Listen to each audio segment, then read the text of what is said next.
The soft light of dawn creeps slowly across the Potomac River, painting the waters in gentle shades of pearl and silver. It is the spring of 1863, and Washington City awakens to another day wrapped in the peculiar tension that war brings to a capital. The morning mist rises lazily from the river, carrying with it the earthy scent of mud and marsh grass, mingling with the distant smell of coal smoke from the countless chimneys beginning their daily work. My name is Samuel Hartley, and I am a fruit picker by trade, or was, before the peculiar circumstances that I shall relate to you brought me to this moment of reflection. I sit now in the quiet corner of a boarding house on H Street, my weathered hands wrapped around a warm cup of chicory coffee, watching the city stir to life through a window hazed with age and moisture. The wooden floor beneath my feet creaks softly with each small movement, a gentle rhythm that has become as familiar to me as my own heartbeat.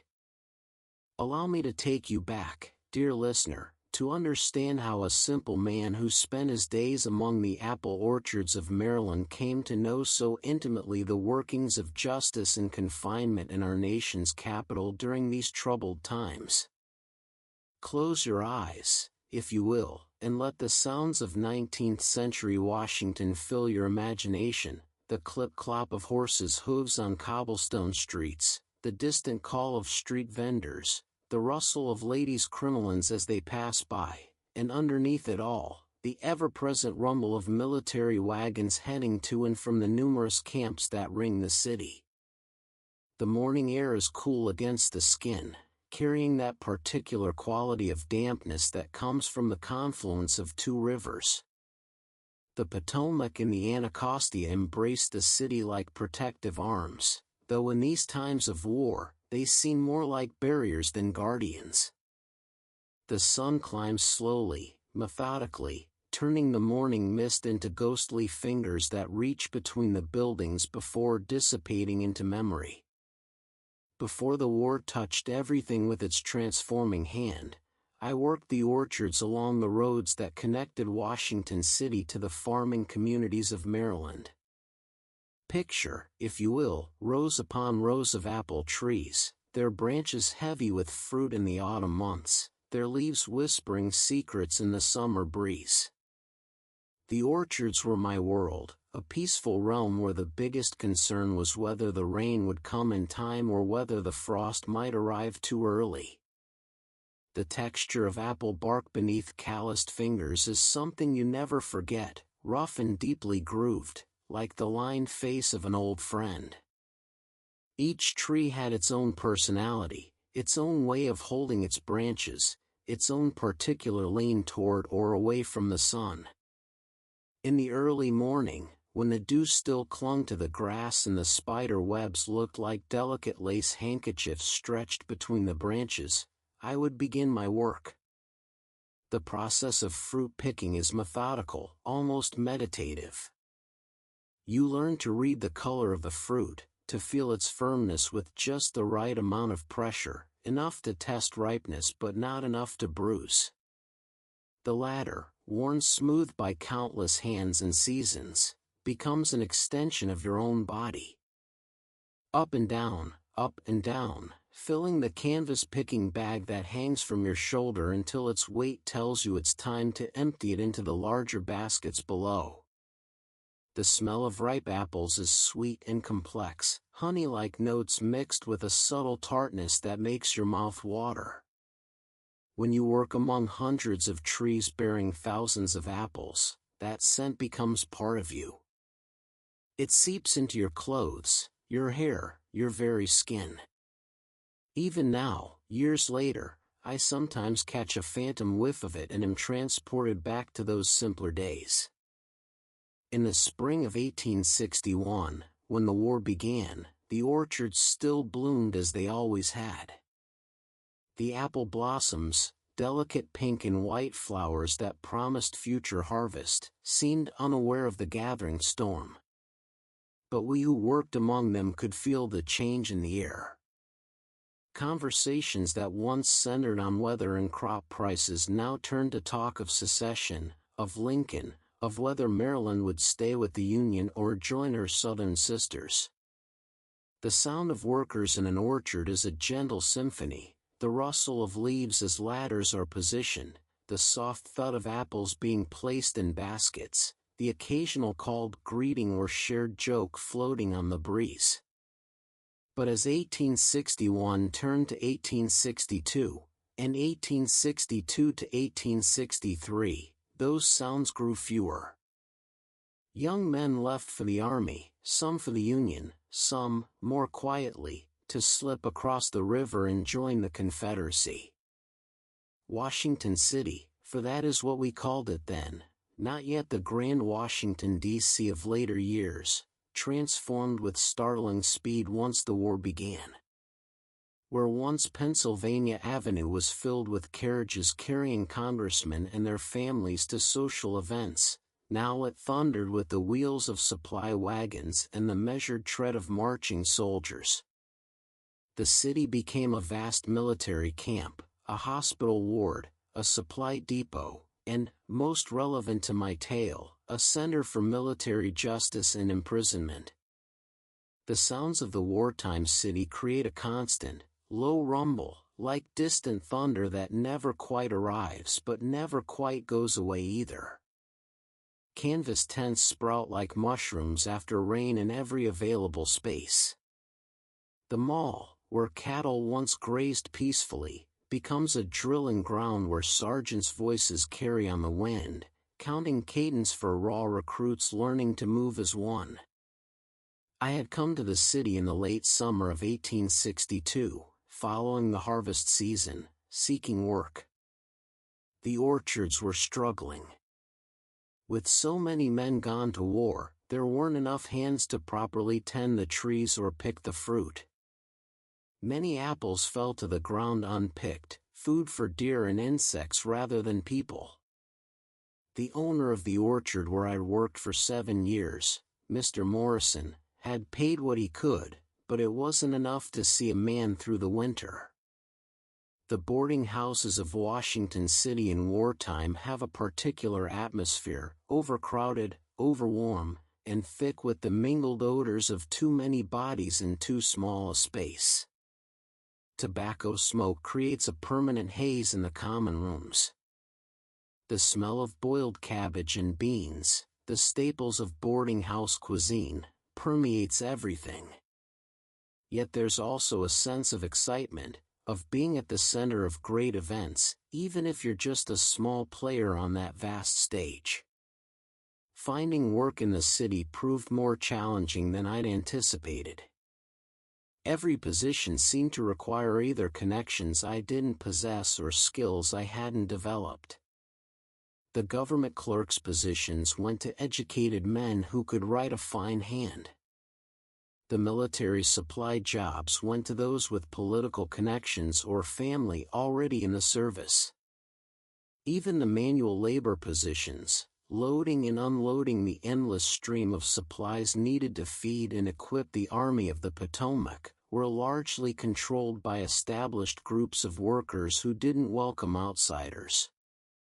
Walking the streets of wartime Washington, your feet encounter every possible texture: smooth cobblestones on the main thoroughfares, rough wooden planks laid over muddy stretches, packed earth in the alleyways, and everywhere, the inevitable mud that seems to be the city's natural state. The mud of Washington is legendary, thick, clinging, almost alive in its determination to pull boots from feet and wheels from wagons. It was on a particularly humid morning in September 1862 that my path crossed with the machinery of military justice that governed the city. I had gone to Center Market, that grand covered market that stood where the National Archives would later be built, hoping to find day work helping vendors unload their goods. The market was a marvel of cast iron and glass, filled with stalls selling everything from fresh vegetables to live chickens, from bolts of cloth to iron cookware. The sensory experience of Center Market overwhelms even in memory, the cacophony of vendors calling their wares, customers haggling over prices, children laughing and crying, dogs barking, and chickens clucking their protests. The smells layer upon each other: fresh bread from the bakery stalls, the metallic scent of blood from the butcher sections, the earth smell of vegetables still dusty from the field, the sharp tang of pickles and preserved goods, and underneath it all, the ever-present odor of horse manure from the streets outside. I was standing near a fruit vendor's stall, drawn perhaps by professional interest and certainly by nostalgia, examining a display of apples that, while serviceable, were clearly inferior to what we produced in the Maryland orchards. The vendor, a stout German woman with kind eyes and work-reddened hands, noticed my interest. "You know apples, Ja," she said, her accent thick but her meaning clear. "I do, ma'am," I replied, picking up one of the fruits and turning it gently in my hands, feeling for the telltale soft spots that indicated bruising during transport. "I've spent the better part of my life among apple trees." The weight of an apple in the hand is distinctive, dense for its size, smooth-skinned but with that slight tackiness that comes from natural wax. A good apple feels firm but not hard, with just a hint of give when pressed gently near the stem. We might have continued our pleasant conversation. She was interested in my knowledge of apple varieties and storage methods, but for the sudden commotion that erupted 3 stalls away. A young man, barely out of his teens by appearance, was being seized by 2 provost guards.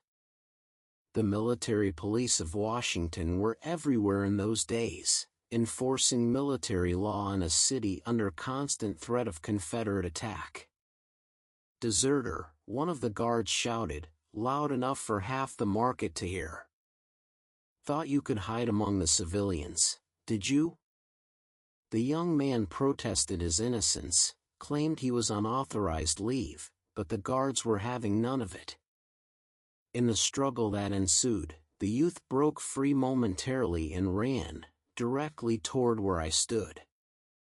Without thinking, acting on pure instinct, I stepped aside to avoid being bowled over. To the guards pursuing him, however, it must have looked as though I had deliberately moved to block their path. The collision was sudden and jarring, the solid impact of a uniformed body against mine, the scratch of wool uniform against my cotton shirt, the sharp smell of sweat and metal from the guards' equipment. We both went down in a tangle of limbs, his rifle clattering on the cobblestones with a sound like thunder in a small room. What followed was a confused few minutes of shouting, rough handling, and protestations of innocence that fell on deaf ears. Both the young suspected deserter and I were seized, our hands bound with rope that chafed against the wrists, and marched through the streets to the provost marshal's office.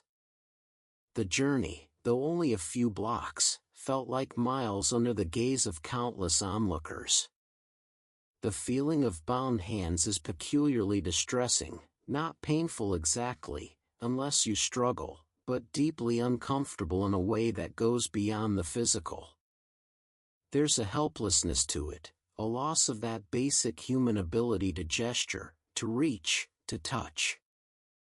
The rope they used was hemp, rough and hairy, with a distinctive smell like dried grass and tar. The provost marshal's headquarters occupied a commandeered building on Louisiana Avenue, its original purpose as a commercial establishment still evident in the large windows and ornate facade. Now, however, it buzzed with military efficiency. Uniformed clerks scratched away at ledgers, recording the endless infractions, arrests, and movements of a city under military governance. The sounds of military administration create their own rhythm, the scratch of pen nibs on paper, the periodic thump of official stamps, the rustle of papers being filed, the creak of chairs as clerks shift position, and through it all, the low murmur of official voices conducting the business of war. The provost marshal himself, Colonel William E. Doster, was not present, but his assistant, a Captain James Morrison, no relation to my former employer, handled our case. He was a thin man with the pallor of someone who spent too much time indoors, his uniform impeccable despite the oppressive heat that made most of us sweat through our clothes by midday. "State your name and business," he commanded, not looking up from the papers before him. "Samuel Hartley, sir. I'm a fruit picker by trade, currently seeking employment in the city." The scratching of his pen as he recorded this information had a peculiar quality, rapid and efficient, yet somehow menacing in its official nature. Each stroke of ink on paper was another bar in the cage of bureaucracy closing around me. "And you claim no involvement with this deserter?" He gestured toward the young man, who stood trembling beside me. "No, sir, I never saw him before today.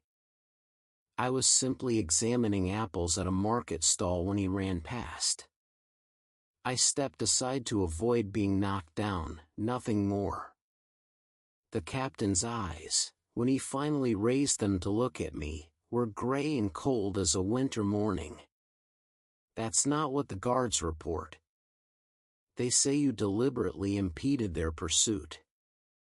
The old Capitol Prison. Even the name carries weight in the memory of those who lived through the war years in Washington.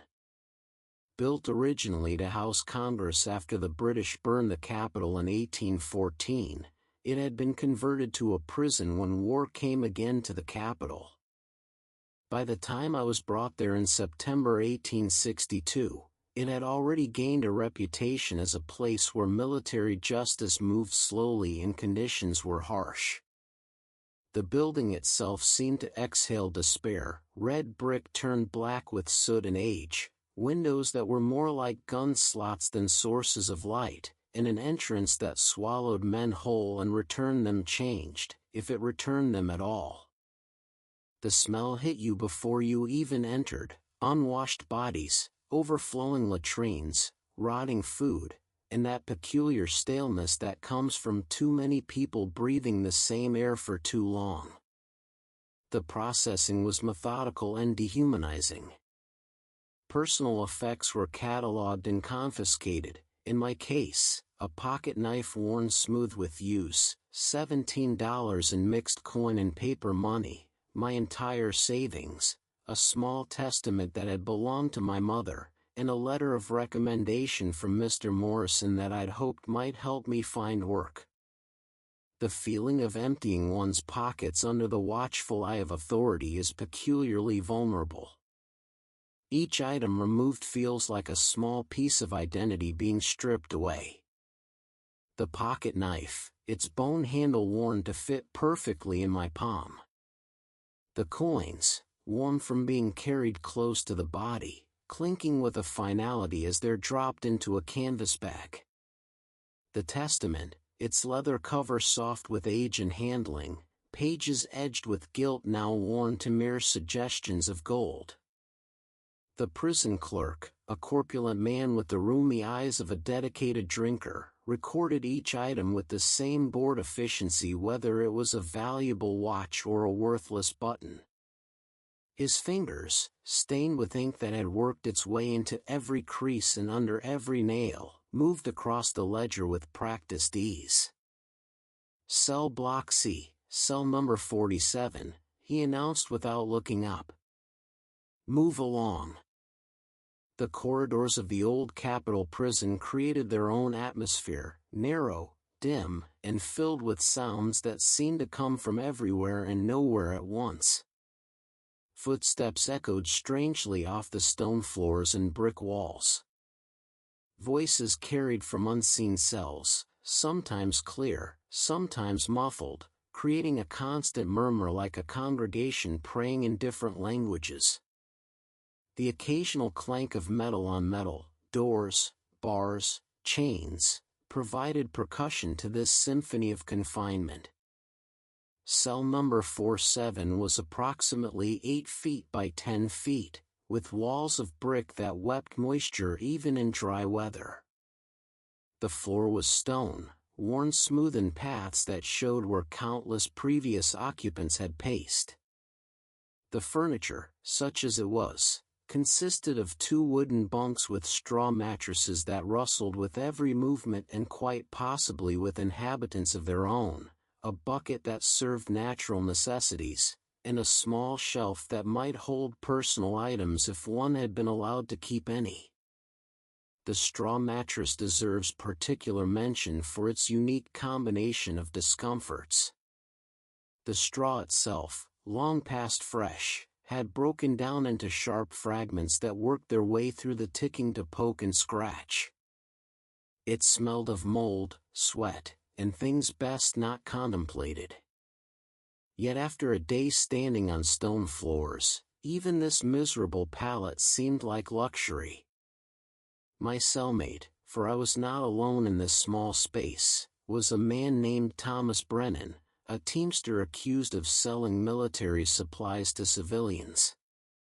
He was perhaps 40 years old, though the gray streaking his dark hair and the lines etched deep around his eyes might have been premature, gifts of hard living rather than age.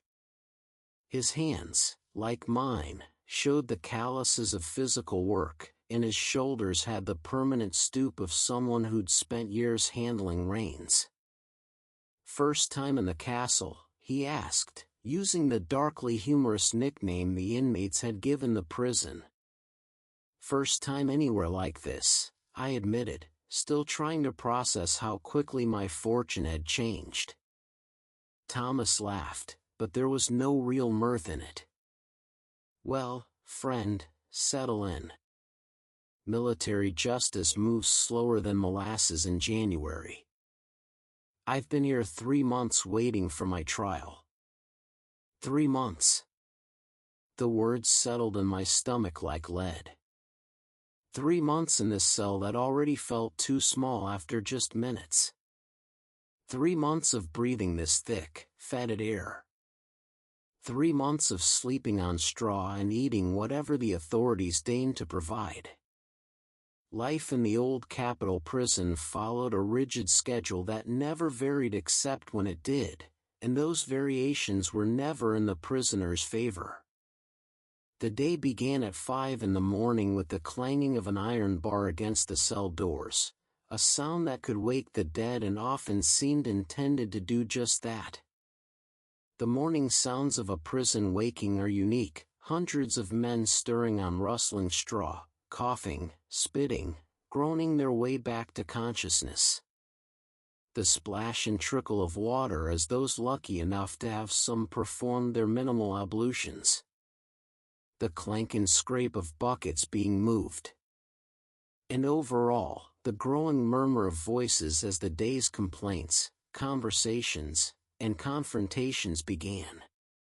Breakfast, if one could call it that, arrived at 6, usually a piece of bread that might charitably be called stale and a tin cup of what was allegedly coffee but tasted more like water that had been shown a coffee bean from a distance.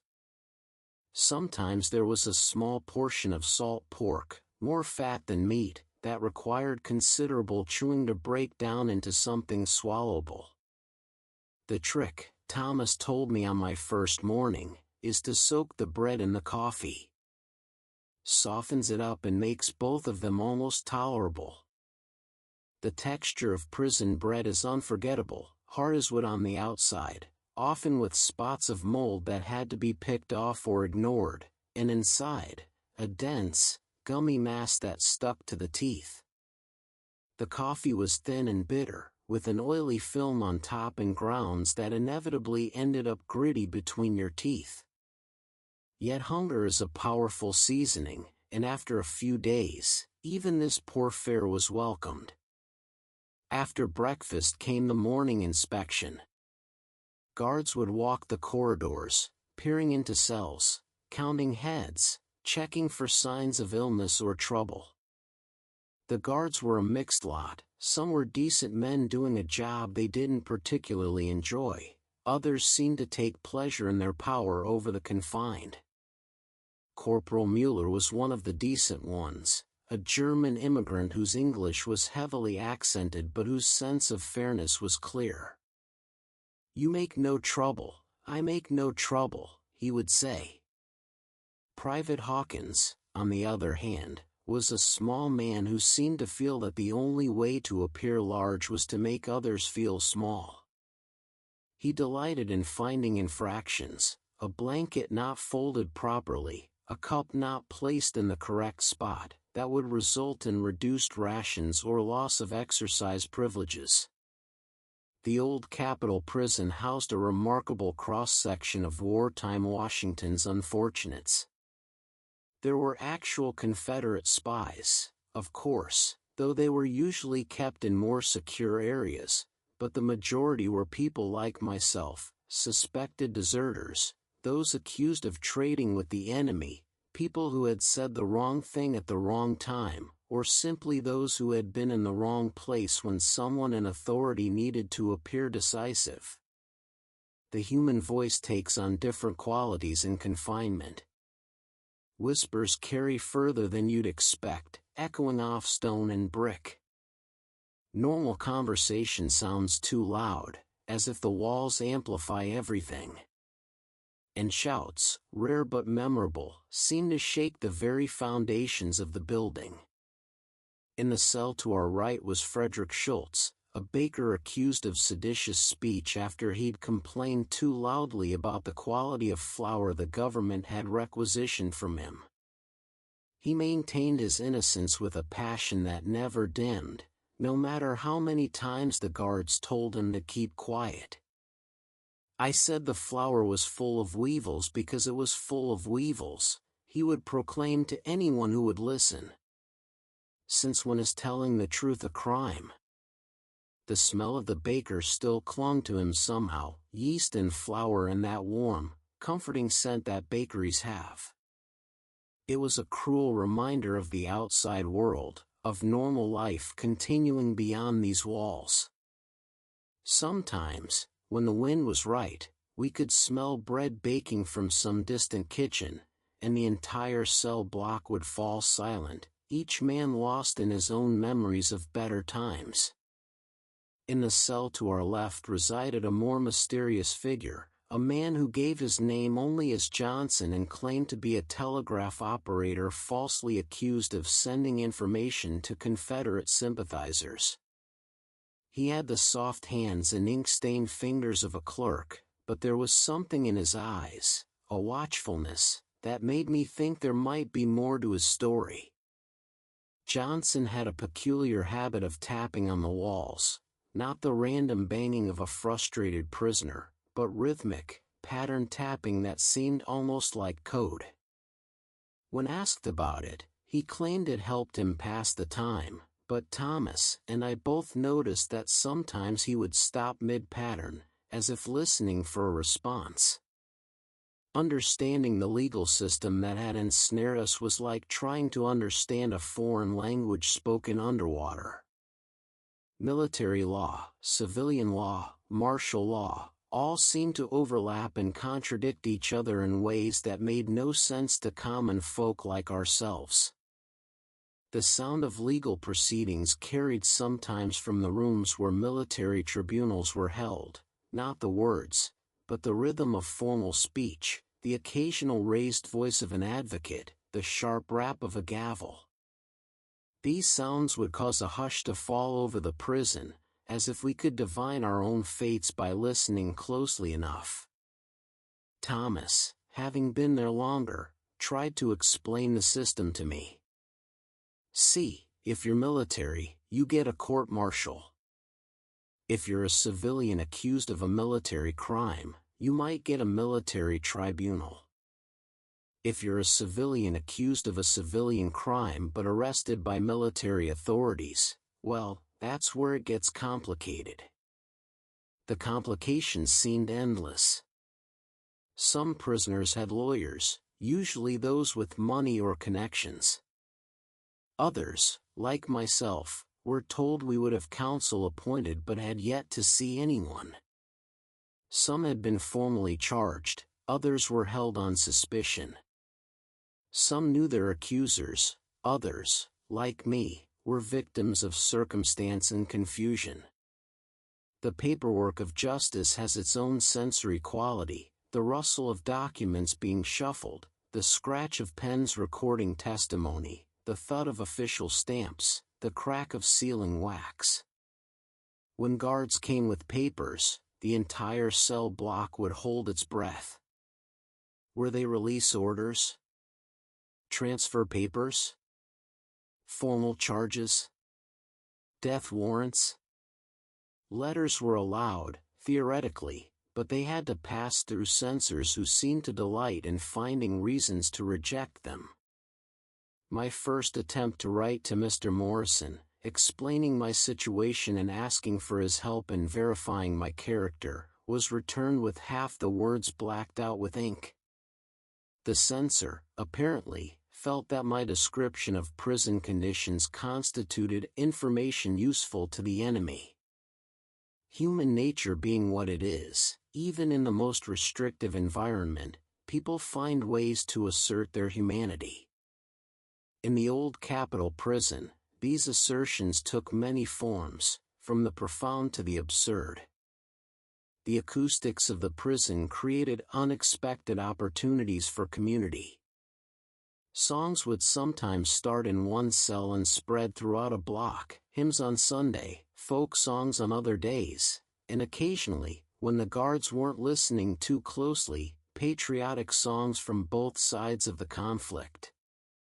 The sound of dozens of male voices singing Amazing Grace in imperfect harmony could bring tears to the eyes of even the most hardened inmates. One of the most prized possessions in the prison was a chess set carved from soap by a former inmate. It circulated from cell to cell on a schedule more complex than any military operation, with each pair of players getting it for exactly 2 hours before passing it on. The pieces were worn smooth from handling, and the black pieces were actually just the white pieces rubbed with soot from the lamps, but that chess set represented something important, a connection to civilization, to intellectual pursuit, to the idea that we were still thinking beings despite our circumstances. Thomas turned out to be a formidable chess player, though he claimed he'd only learned since being imprisoned. "Plenty of time to think through moves in here," he said, contemplating the soap king in his hand. "Sometimes I plan entire games in my head while lying on that straw tick at night." The feel of those soap chess pieces was unique, smooth and slightly greasy, warming quickly in the hand. They had a clean smell that was precious in our fetid environment. Sometimes men would hold a piece to their nose and breathe deeply, remembering what cleanliness smelled like. Even in prison, commerce continued. There was an entire economy based on the trade of goods and services, with tobacco being the primary currency.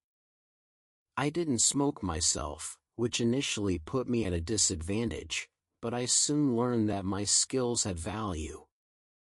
The smell of tobacco smoke was omnipresent, creating a permanent haze in the corridors. Different tobaccos had different scents, Virginia tobacco sweet and mild, Kentucky burley harsh and strong, and the occasional treasure of actual manufactured cigarettes with their distinctive sharp aroma. Non-smokers like myself learned to identify the quality of tobacco by smell alone, as it determined its trading value. My knowledge of fruits and vegetables, seemingly useless in confinement, proved valuable when prisoners received packages from outside. I could tell at a glance whether an apple would last another day or should be eaten immediately, whether those potatoes were still good despite their sprouting eyes, whether that questionable-looking preserve was safe to consume. "Hartley's your man for that," became a common phrase when someone received food from home. In exchange for my expertise, I might receive a portion of the food, some tobacco to trade, or most valuable of all, paper and pencil to write letters. One particularly memorable trade involved a wealthy prisoner named Jameson who had received a package of what he was told were rare imported preserves. The jar was sealed with wax and wrapped in oilcloth, but something about it troubled him. He offered me half his tobacco ration for a month if I could determine if it was safe to eat. The weight of the jar in my hands, the way the contents moved when gently shaken, the color visible through the glass, the smell when I carefully broke the wax seal, all these told a story. The preserves were quince, well-made and perfectly safe, though probably domestic rather than imported. The slight crystallization around the edges showed they were high in sugar, which meant they would keep well. Jameson was so relieved he threw in an extra week of tobacco and a nearly new pencil. Disease was a constant companion in the old Capitol prison. With overcrowding, poor sanitation, inadequate nutrition, and minimal medical care, it's a wonder any of us stayed healthy. The prison doctor, Major Harrison, visited twice a week, though his visits were brief and his supplies limited. The sound of coughing was the nighttime symphony of the prison, dry, hacking coughs from those with consumption, wet, productive coughs from those with pneumonia, the barking cough of croup from the younger prisoners, and the wheeze of the asthmatic. Each had its own distinctive sound, and after a while, you could identify who was coughing even in complete darkness. Thomas developed a fever in my third week there. It came on suddenly. One evening he was fine, the next morning he was burning up and delirious. The guards were summoned, but they merely noted it in their log and said the doctor would come in 2 days during his regular rounds. Those 2 days were among the longest of my imprisonment. Thomas thrashed on his bunk, muttering about horses and wagons, calling for people who weren't there. I did what I could, using my drinking water ration to cool his forehead, trying to get him to drink, keeping him from injuring himself during his more violent episodes. The texture of fever-hot skin is distinctive, dry and papery, radiating heat like a stove.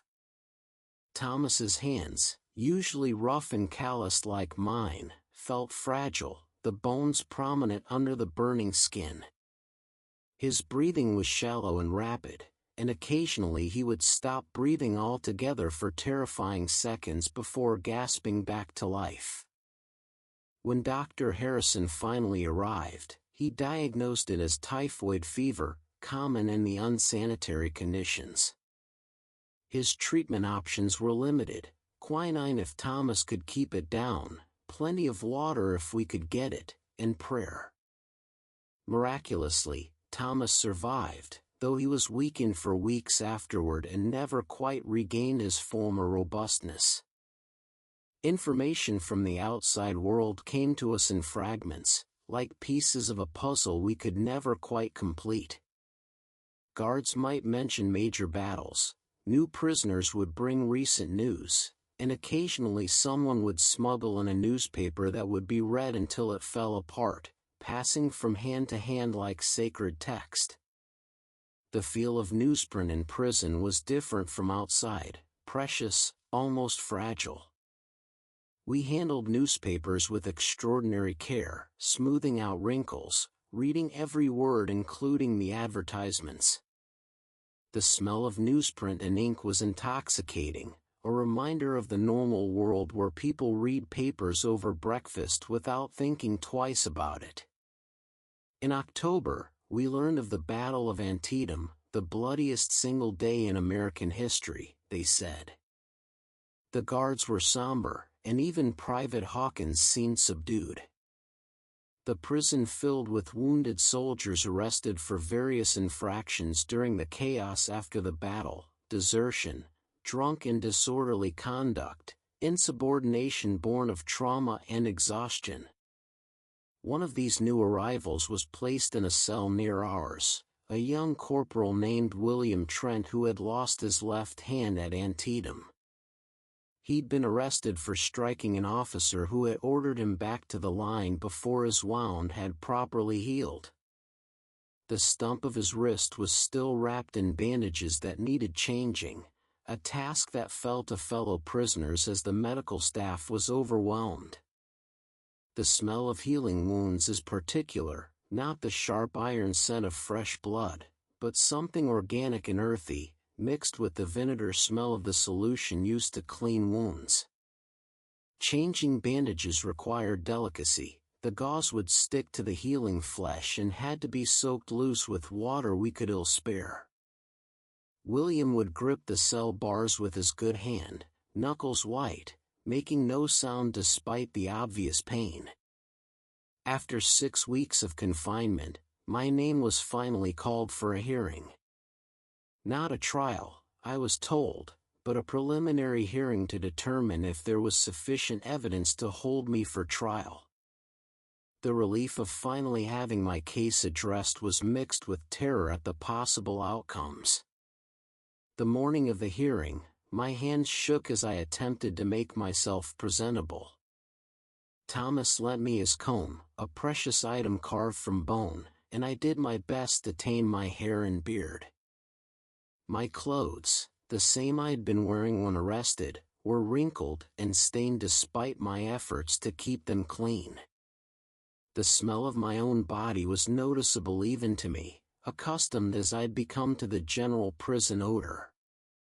The hearing was held in a room on the second floor of the prison, a space that had probably once been a legislative committee room.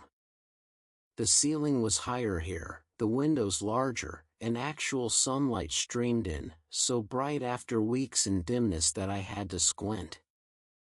3 officers sat behind a table covered with green baize cloth.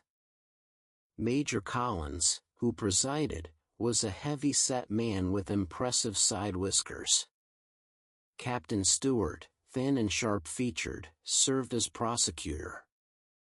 Lieutenant Davies, barely older than the young man I'd been accused of helping escape, acted as recorder. The scratch of Lieutenant Davies's pen was constant throughout the hearing, a metallic whisper that seemed to record not just words but thoughts, intentions, the very air we breathed. The ink smell was strong here, good ink, not the watery stuff we occasionally got for our letters. It made me think of freedom, of offices and documents and the ordinary business of life. The guards who had arrested me testified first. Their account was straightforward. They'd been pursuing a deserter. I had stepped into their path. The deserter had escaped. Under questioning from Major Collins, however, some cracks appeared in their certainty. "Did the accused speak to the deserter?" the major asked. "Well, no sir, not that we heard." "Did he make any gesture to indicate collusion?" "No sir, but the way he moved." "Was deliberate obstruction or merely getting out of the way?" The guards exchanged glances. "It happened very fast, sir." Just when I thought the hearing would conclude with the guard's uncertain testimony, the door opened and a woman entered. It was the German fruit vendor from the market, still in her work clothes, slightly out of breath as if she'd hurried there. "Excuse please," she said, her accent thick with nervousness. "I am Martha Steinberg. I saw what happened at the market. This man," she pointed at me, "he did nothing wrong." Her presence changed the atmosphere of the room entirely. The smell of fresh air and autumn leaves came with her, along with the faint scent of apples from her trade. Her hands, I noticed, were trembling slightly, but her voice was firm. She had risked her business, possibly her own freedom, to come speak for a stranger. Mrs. Steinberg's testimony was clear and compelling.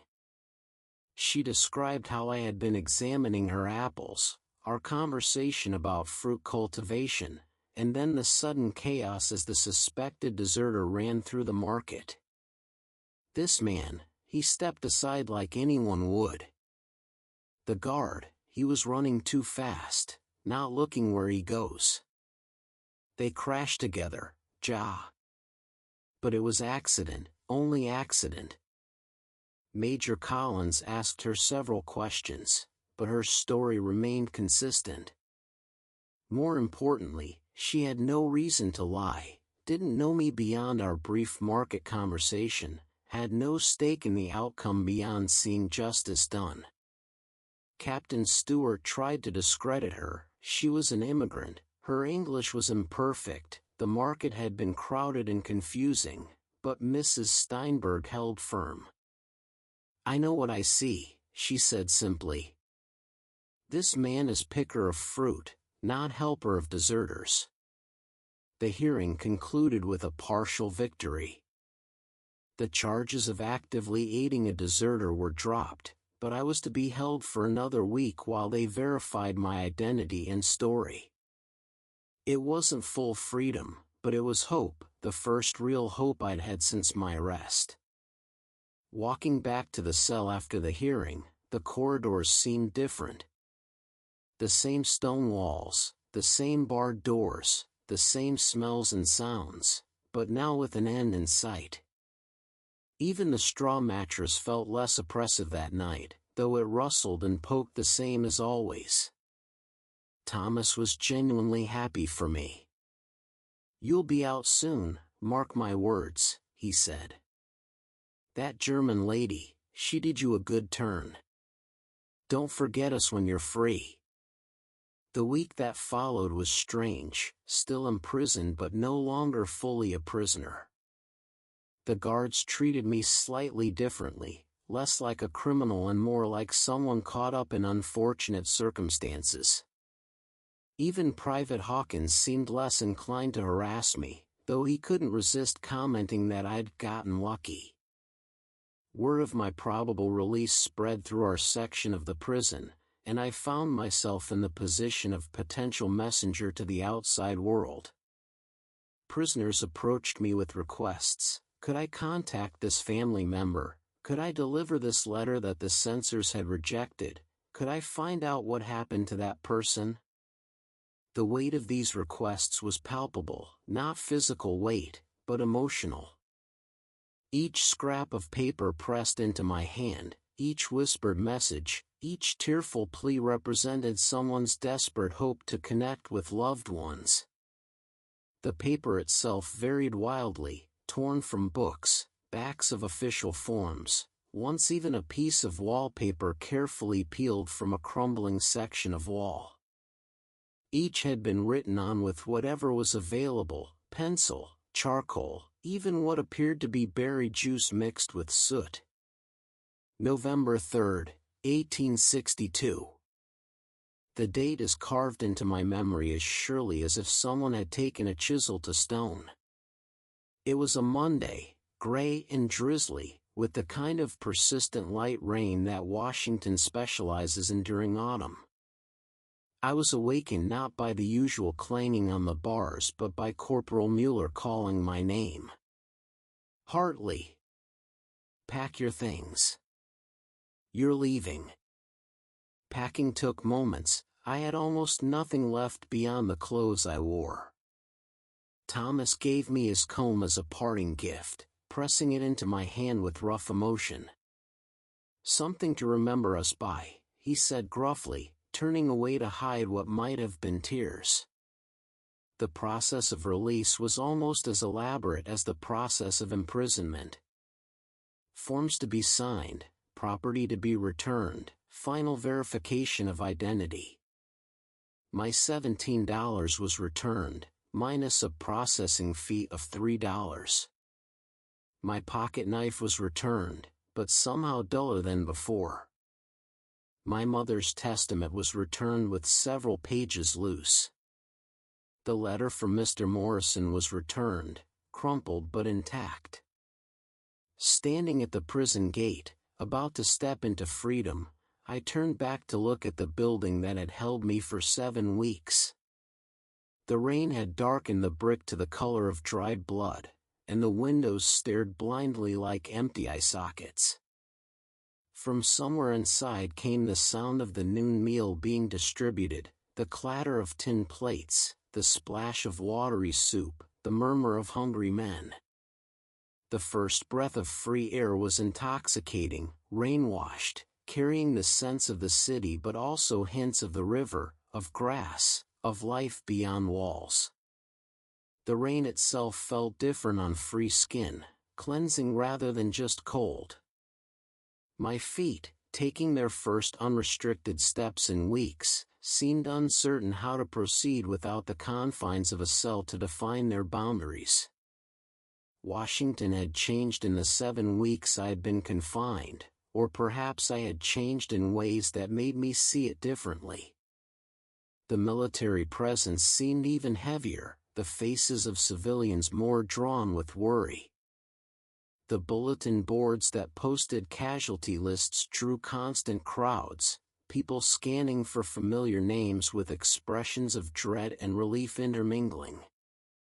My first priority was finding lodging. My old boarding house had given away my room when I didn't return or send word.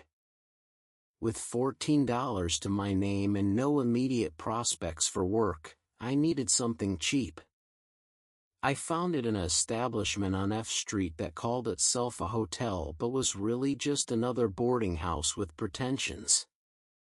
The room was small and mean, smaller even than my prison cell, but it was mine to come and go from as I pleased. The bed, though lumpy and probably infested with bedbugs, had actual sheets instead of straw. The window, grimy though it was, could be opened to let in air. That first night of freedom, I sat by that window for hours, just breathing and watching the city sleep. The next morning, I set about fulfilling my promises to my fellow inmates. The messages I'd memorized, the letters I'd hidden in the lining of my coat, the verbal communications I'd sworn to deliver, each represented a sacred trust. Some addresses were easy to find, others required considerable searching. Some recipients received the news gratefully, others with suspicion. Who was I and how did I know their imprisoned relative? One delivery stands out in particular. Thomas had asked me to find his daughter Sarah, who worked as a seamstress somewhere near the Navy Yard. It took 2 days of searching, but I finally found her in a small shop, bent over her needlework in the dim light. The shop smelled of cloth and thread, of the sizing used to stiffen fabric, of the coal from the pressing irons. Sarah looked up when I entered, and I could see Thomas in her features, the same brown eyes, the same determined set to the jaw. When I explained who I was and delivered her father's message, that he was alive, that he loved her, that he would come home when he could, she broke down sobbing, clutching the scrap of paper he'd managed to write on like it was made of gold. With my prison obligations fulfilled, I needed to find work. My money was running dangerously low, and winter was coming. The fruit-picking season was over, and even if it weren't, I found myself reluctant to leave the city. Something kept me there, perhaps a feeling that my experience, painful as it had been, had happened for a reason. It was Mrs. Steinberg, the fruit vendor who had spoken for me at my hearing, who provided the answer. I'd gone to the market to thank her properly, and found her struggling with a particularly heavy delivery of winter vegetables. "You," she exclaimed when she saw me. "Good you are free. Come, help an old woman with these turnips." As I helped her unload and arrange her produce, we talked. Her husband had died the previous year, her son was with the army somewhere in Tennessee, and she was managing the fruit and vegetable stand alone. By the end of the morning, I had a job, not much pay, but enough to live on, and more importantly, a purpose. Working the market stall was a symphony of sensations. The rough burlap of the vegetable sacks, the smooth skin of apples polished for display, the earthy smell of potatoes and turnips, the sharp scent of winter cabbage. My hands, softened somewhat by weeks of inactivity in prison, quickly recovered their calluses. The patter of commerce, calling out prices, making change, wrapping purchases in brown paper, became as natural as breathing. The winter of 1862–63 was particularly harsh. The war dragged on with no end in sight, casualties mounted, and the city filled with wounded soldiers, refugees, and contraband, the escaped slaves who fled to the capital seeking freedom. The market became a crossroads where all these populations met, each with their own struggles and stories. Winter in wartime Washington assaulted all the senses. The cold was bitter and penetrating, seeping through the thickest coat. The smell of coal smoke hung heavy in the still air, mixing with the scent of horses, unwashed humanity, and the ever-present mud that freeze and thaw turned into a particularly treacherous substance. The sounds were muffled by snow one day, sharpened by ice the next. Working with Mrs. Steinberg, I learned not just about commerce but about survival. She knew which suppliers could be trusted, which customers would pay their bills, how to make inferior produce look appealing, and most importantly, how to maintain dignity and kindness in harsh circumstances. "We are all prisoners of something," she told me one particularly cold morning as we arranged frozen potatoes that would need to be sold quickly before they spoiled. "You are prisoner of walls and bars, Ja. But we are all prisoners, of war, of poverty, of fear. The trick is to find freedom even in the prison." Her words resonated with me. I thought of Thomas, still in the old Capitol, and wondered if he had found his own form of freedom within those walls. I thought of the young corporal with the missing hand, learning to navigate the world with his new limitation. I thought of all the souls I'd encountered during my imprisonment, each finding their own way to maintain humanity in inhuman conditions. Spring came slowly to Washington in 1863, but when it finally arrived, it brought with it a sense of possibility. The war continued. News of Chancellorsville reached us in May, another bloody battle with unclear results, but life also continued. The market filled with early vegetables, tender and green, and the city seemed to breathe a little easier. Spring produce has a particular quality, the tender snap of early peas, the delicate green smell of new lettuce, the purple-white beauty of spring onions. After a winter of root vegetables and preserved goods, these fresh offerings seemed miraculous. Customers would hold bunches of asparagus to their faces, breathing in the green scent like it was perfume. One day in late May, I was surprised to see a familiar face at the market, Thomas Brennan, thinner and grayer than when I'd last seen him, but free. He'd been released after 6 months, the charges against him dropped for lack of evidence. We embraced like old friends, which indeed we were, bonded by shared hardship. "You were right to have hope," he told me over a cup of coffee, real coffee this time, not the prison swill. They finally figured out the real thief was a quartermaster who'd been blaming his shortages on civilian suppliers. Poor bastard got caught selling army blankets to a shop right here in the city. Thomas found work with a freight company that didn't ask too many questions about his recent past, and we met regularly at the market.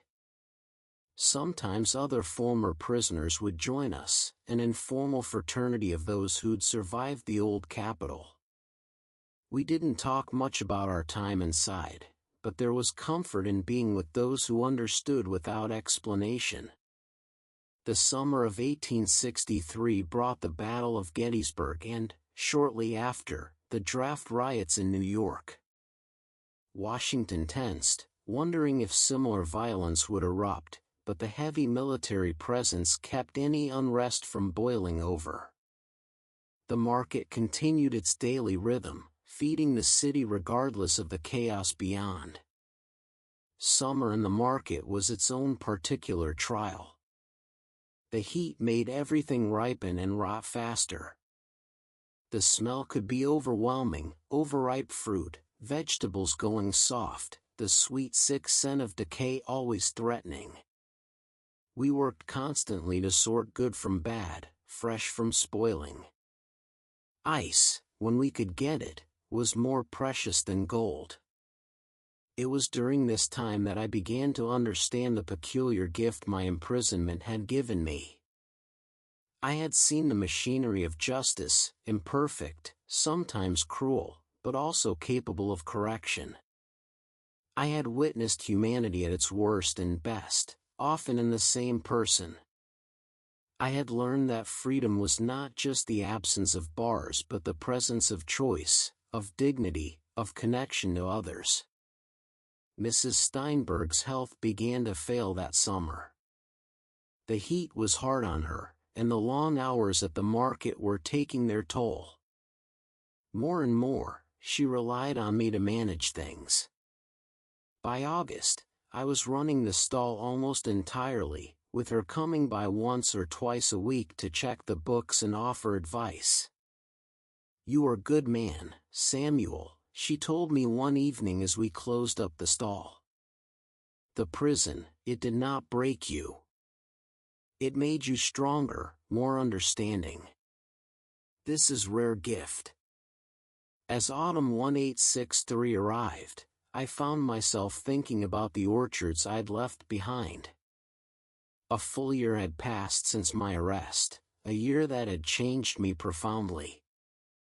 Mrs. Steinberg, now quite ill, made me an offer. She would sell me the market stall business on credit, to be paid back over time from the profits.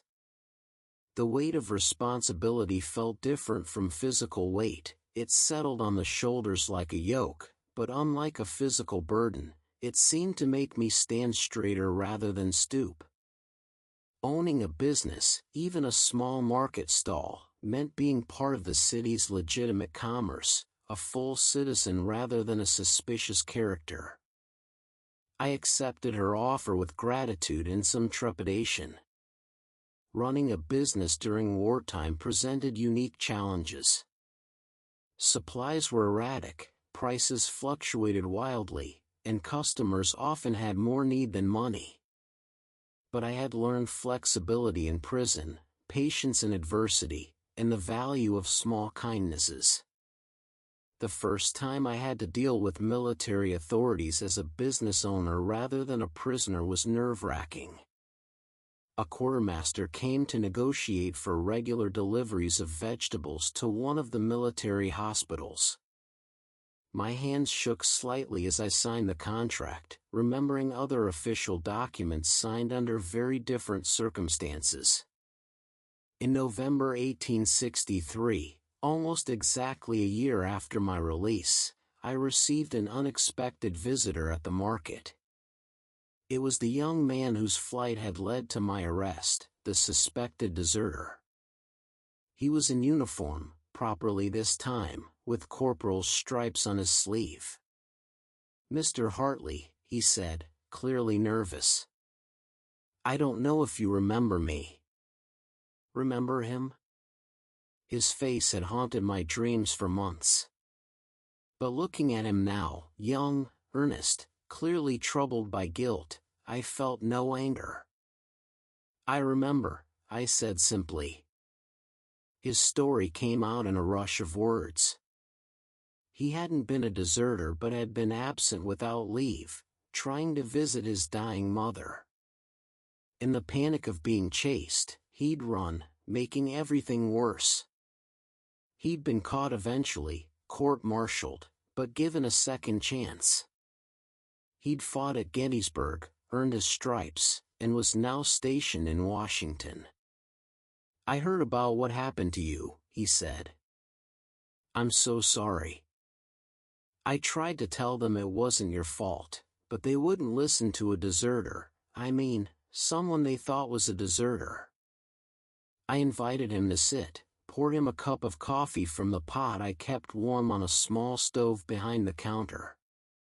We talked for an hour, about the war, about justice, about the strange paths life takes us down. When he left, he shook my hand with both of his, tears in his eyes. "You could have hated me," he said. "What would be the point?" I replied. We were both prisoners of circumstance. The winter of 1863–64 was milder than the previous year, or perhaps I was simply better prepared for it. The market stall had become profitable enough that I could afford better lodgings, a small apartment with an actual fireplace and windows that closed properly.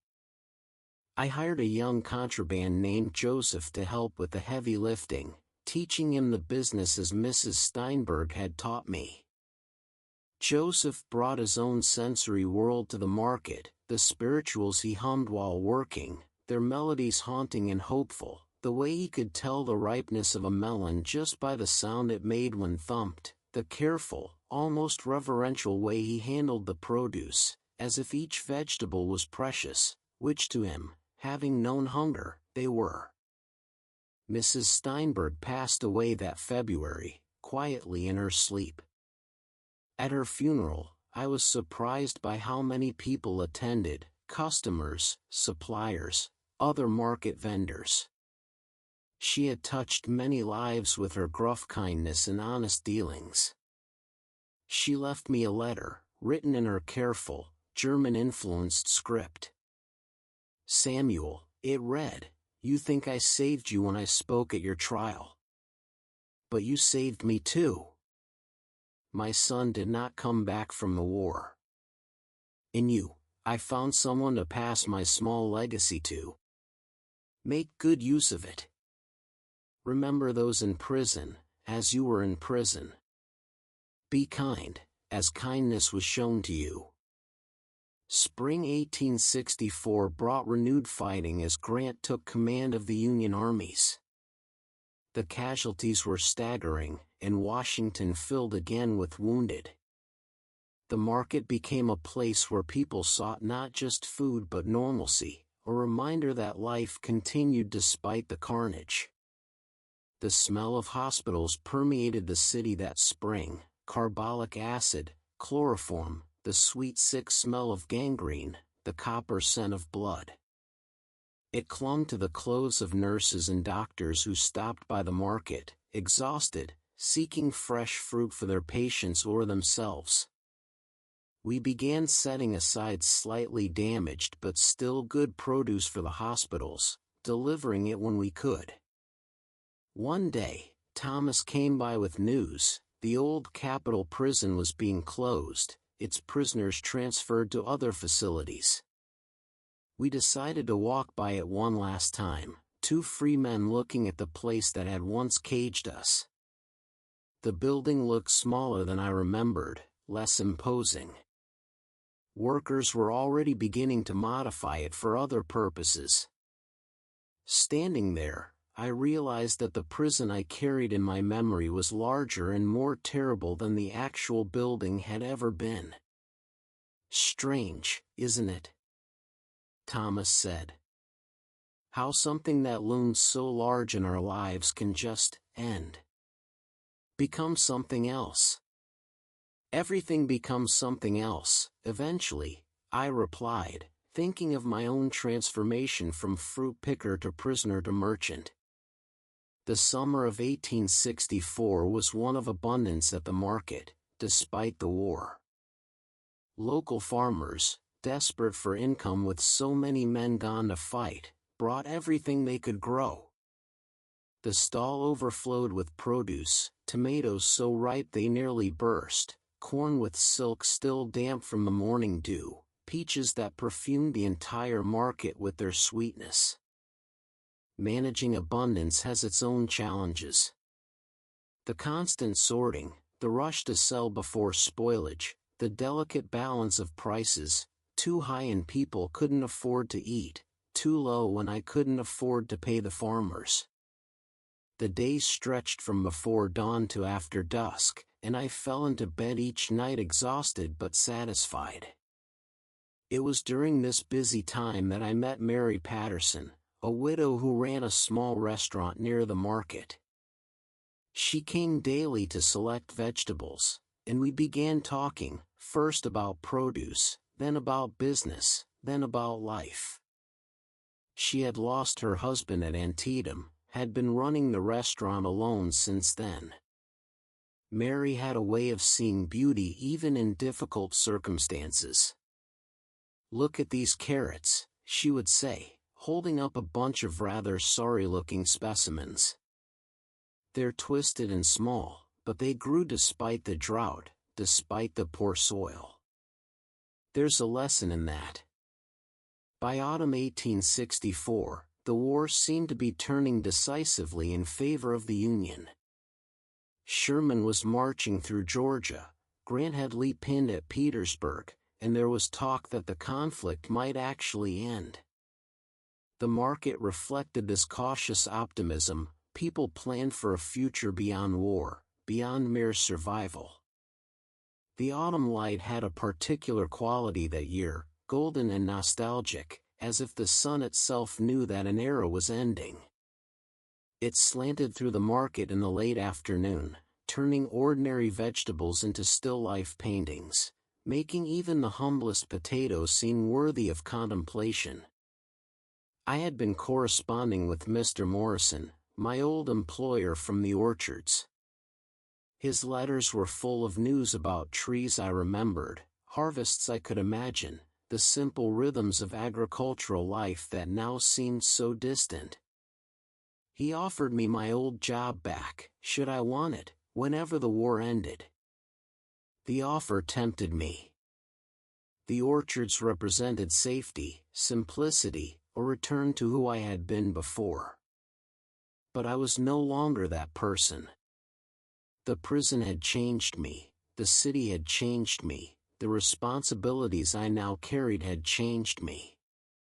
"You're thinking of leaving," Mary said one evening as we shared a simple dinner at her restaurant after closing. "I'm thinking of who I was versus who I am," I replied. "And who are you now?" I thought for a moment. "Someone who knows that freedom can be lost in an instant, and therefore must be cherished and protected, not just for myself, but for others."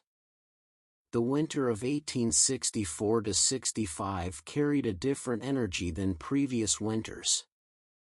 There was a sense of impending conclusion, of history preparing to turn a page. Lincoln had been re-elected, the Union armies were advancing on all fronts, and even the most pessimistic began to believe the war might actually end. The market in winter had become as familiar to me as my own heartbeat. I knew exactly how the wind would whistle through the gaps in the stalls, where ice would form first on cold mornings, which cobblestones would become treacherous when wet. This intimacy with place, this deep knowing, was something I'd never experienced in the orchards where I'd been always a visitor, never a resident. In January 1865, I received an unexpected letter. It was from Captain Morrison, no relation to my former employer, the officer who had processed my case at the Provost Marshal's office. He was writing to inform me that a review of cases from 1862 had officially cleared my name of any wrongdoing, and that I was entitled to compensation for wrongful imprisonment. The compensation was modest, $50, but the vindication was priceless. I was no longer someone who had been released for lack of evidence, I was someone who had been officially declared innocent. April 1865 brought the end of the war. Lee surrendered to Grant at Appomattox, and Washington erupted in celebration. The market was chaos, people hugging strangers, crying, laughing, buying food for impromptu celebrations. Church bells rang continuously, and even the most reserved citizens seemed drunk on relief and joy. The sounds of celebration have their own texture, not just louder than normal life, but denser, more layered. Voices overlap in song and shout, musical instruments appear from nowhere, the usual rhythm of commerce is replaced by the irregular beat of spontaneous dancing. The smell of gunpowder from celebratory firearms mingles with cooking food, spilled wine, and the sweet scent of spring flowers that people pulled from gardens and threw in the air. But 5 days later, the joy turned to horror. Lincoln was assassinated, shot at Ford's Theater just blocks from the market. The city that had been delirious with happiness plunged into grief and rage. Crowds gathered, seeking vengeance, seeking answers, seeking someone to blame. The market closed for 3 days, the longest closure since I'd taken it over. When we reopened, the city felt different. The war was over, but the peace would be complicated, painful, uncertain. The summer of 1865 was a time of reckoning. The armies disbanded, sending hundreds of thousands of men home, or to whatever remained of home. Some stopped at the market, still in uniform but already civilians in their minds, buying food for journeys to places that might no longer exist as they remembered them. Each returning soldier carried his own atmosphere. Some still had the upright bearing and alert eyes of military men, others seemed to have left parts of themselves on distant battlefields. They smelled of long travel, of wool uniforms worn too long, of the particular staleness that comes from train cars and ship holds. But underneath, you could sometimes catch hints of hope, soap from recent washing, new civilian clothes, the pomade used to slick down hair for a homecoming. Thomas's son returned that summer, minus his left leg but otherwise intact. The reunion at the market was tearful and joyful in equal measure. Watching them embrace, Thomas aged by prison and worry, his son aged by war and wound, I thought about all the reunions happening across the country, and all the reunions that would never happen. Joseph, my assistant, faced his own reckoning. Freedom was now official, constitutional, but what did that mean in practical terms? He had no family that he knew of, no home to return to. We worked out an arrangement where he became a junior partner in the business rather than just an employee, a small step, but a meaningful one. By autumn 1865, life had settled into new patterns. The military presence in Washington decreased dramatically. Buildings that had been hospitals became offices again, parade grounds became parks, and the city began to remember what it had been before it became the Union's fortress. The market, too, transformed. Where once we'd served mainly soldiers and government workers, now we served families returning to normal life. Children appeared again in numbers, their high voices and quick movements adding a lighter note to the market's symphony.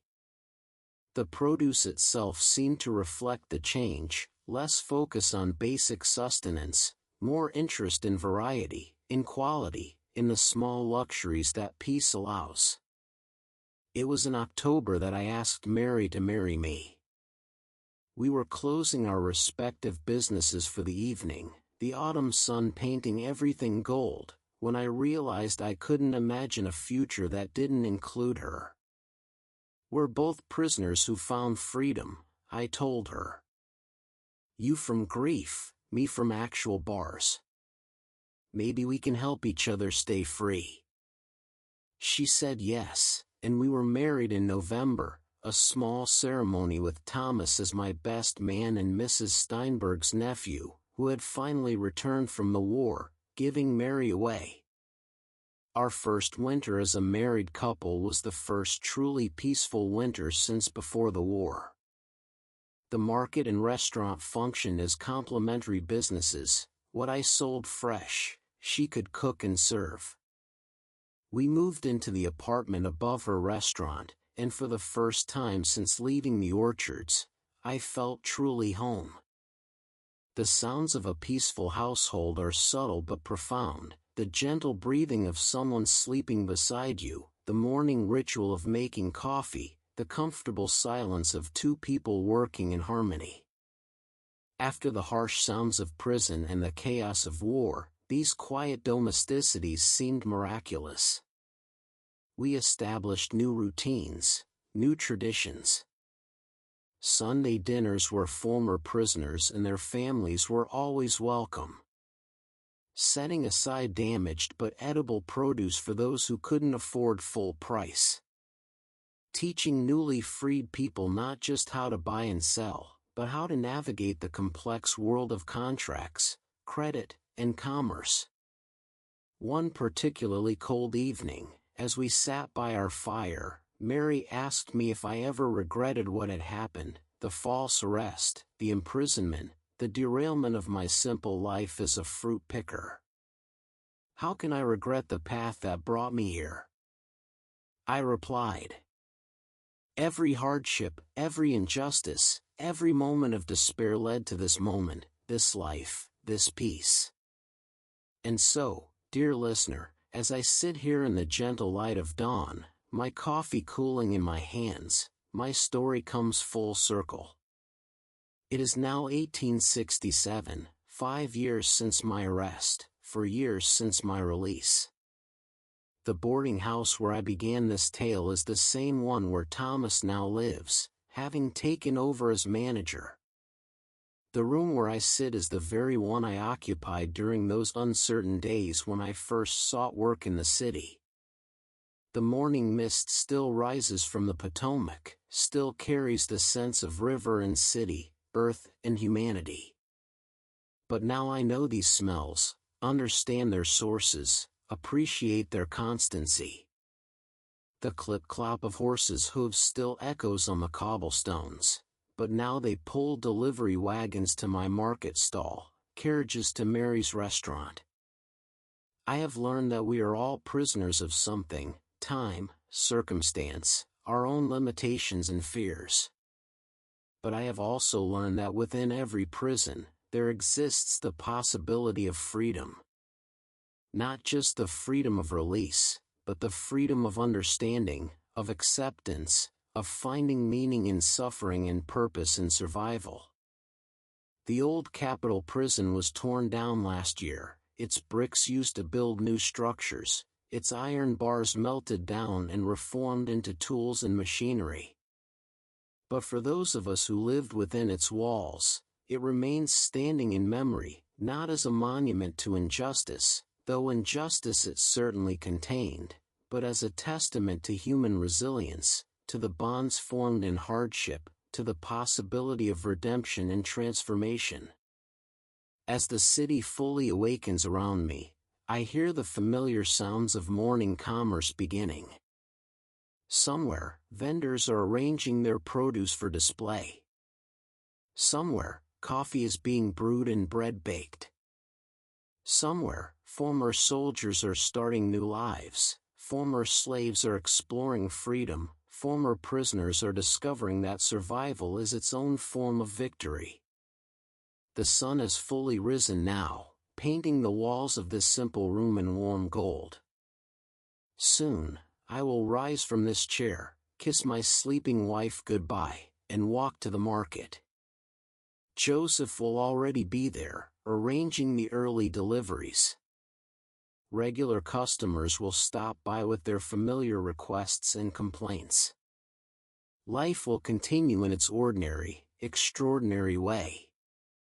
Let the sounds of the waking city be your lullaby, the distant church bells marking the hour, the gentle creak of wagon wheels, the soft voices of people greeting each other as a new day begins.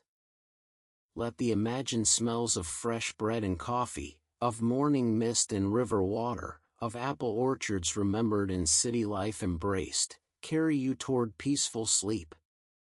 But for now, In this quiet moment before the day truly begins, I sit with my memories and my gratitude.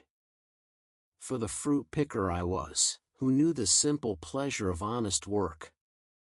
For the prisoner I became, who learned that freedom is not guaranteed but must be guarded and cherished. For the merchant I am now, who understands that every transaction is a human connection, every customer a fellow traveler on this difficult journey we call life. Close your eyes now, dear listener.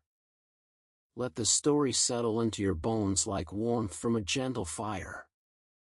Dream perhaps of orchards in bloom, their petals falling like snow. Dream of markets filled with abundance, of justice that, though sometimes slow and imperfect, eventually finds its way to truth. Dream of prisoners becoming free, of freedom being shared, of peace arriving like dawn after the longest night. The morning continues its gentle progression, and with it come memories unbidden but not unwelcome, floating through consciousness like leaves on a slow-moving stream. In the months following the war's end, Washington witnessed scenes that would have been unimaginable during the conflict. Confederate soldiers, paroled and traveling home, would sometimes stop at the market. They were required to take an oath of allegiance to receive their parole papers, and many carried those papers like shields against the hostility they expected to find. One afternoon in the late summer of 1865, a thin man in a threadbare Confederate uniform approached my stall. His eyes held that particular hollow look I recognized from the prison, the look of someone who had been confined too long, fed too little, hoped too seldom. His uniform, once gray, had faded to the color of morning fog. The brass buttons, those that remained, were tarnished green. He smelled of long travel and longer hardship, that particular mixture of unwashed wool, road dust, and the sour scent of insufficient food. His hands, when he reached for an apple, trembled slightly, whether from weakness, nervousness, or both, I couldn't tell.